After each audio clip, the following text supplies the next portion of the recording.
You know, the greatest, most precious natural resource we have are young people. And I'm concerned. I'm concerned about our teens, our young adults today, because of the world, the culture that they find themselves in. The foundations of life are falling apart. I mean, families are falling apart, and unrealistic expectations on the part of their friends, and struggling with financial issues, and then the whole social media thing with, I mean, Instagram is now the #1 spot for bullying in cyberspace. 59% of teens are being bullied, cyber bullied. I'm concerned. I'm concerned about what's happening to them. I'm concerned about the mean culture in which they live. This is crazy that bullying is so big, and it's not just, I mean, like previous generations, you get bullied, you get teased, and there's a difference between the two, but you get bullied, you leave it at school, it's no big deal. Now it's 24/7, 365. We've got young adults taking their own lives because they're being bullied online. And then there's the anxiety, the pressure, the stress, the depression, and of course, some of that leads to suicide. Suicide being one of the top 3 killers of young adults in this country today. It concerns me, but it's not just a North American thing. It's happening in Asia. It's happening in Europe. It is a worldwide problem. It's life challenges. When I sit down with young adults, it hurts me to hear about so many struggles they're having. But you know what? They're looking for something very, very simple. Something that all of us are looking for. They want a relationship that they can trust. Someone that will listen to them.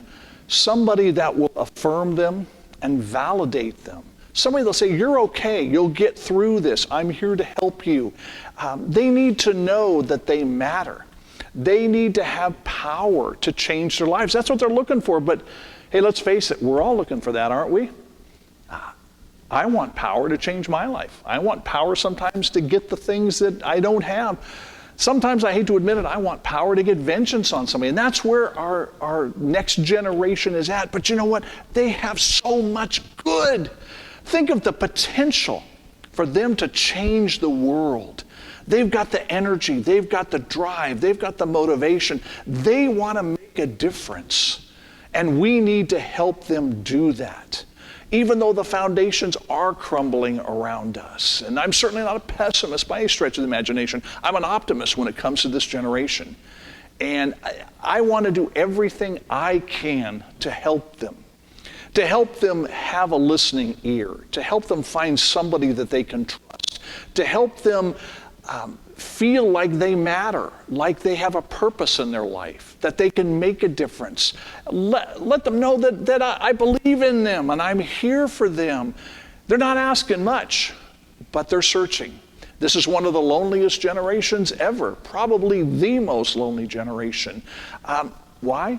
Social media. Cell phones, mobile phones, they're not bad. It's like any other tool. There's some good stuff and some bad stuff, but they're isolated and they need that human contact. And it's concerning. It's very concerning. I look out 10 years from now and say, what's it going to be like if we don't do something now to help them? And we can, and we will, and we are. I'm doing everything I can to help them. I'm taking every platform that I've been given, whether it's You Talk Radio, our interactive show for students, or my Choices Assembly, where I go into schools and talk about suicide and bullying and help empower them, encourage them to be the change. Other events, platforms like television. I'm looking for everything I can possibly look for to bring in to continue to influence them. I want to connect with them in a way that they can relate to. I want to engage them in conversation, listening to them, finding out what's in their heart, what's in their mind, what's going on with them, and then influencing them about the choices they're making and how they can transform the world. And you see, once they experience a transformed life, a changed life, they can help others. I want them to be the change. I want to empower them to change this world. You know, I had a mentor several years ago. His name was Frank, and he and his brother were very successful businessmen. And I remember him inviting me over to his house, and we're having a meal, and out of nowhere he says, "Steve, use them or lose them." I said, "Frank, what are you talking about?" He said, "Steve, use them or lose them." He said, "If we don't use them in a positive way, we're going to lose them." Frank could not have been more right. And that's what's happening today, and that's why I'm doing something to change it.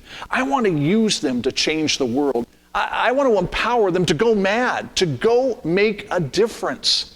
And it can be a small difference. It can be a big difference. The whole thing is empower them, encourage them, lead them, and set them loose to make a difference in this world.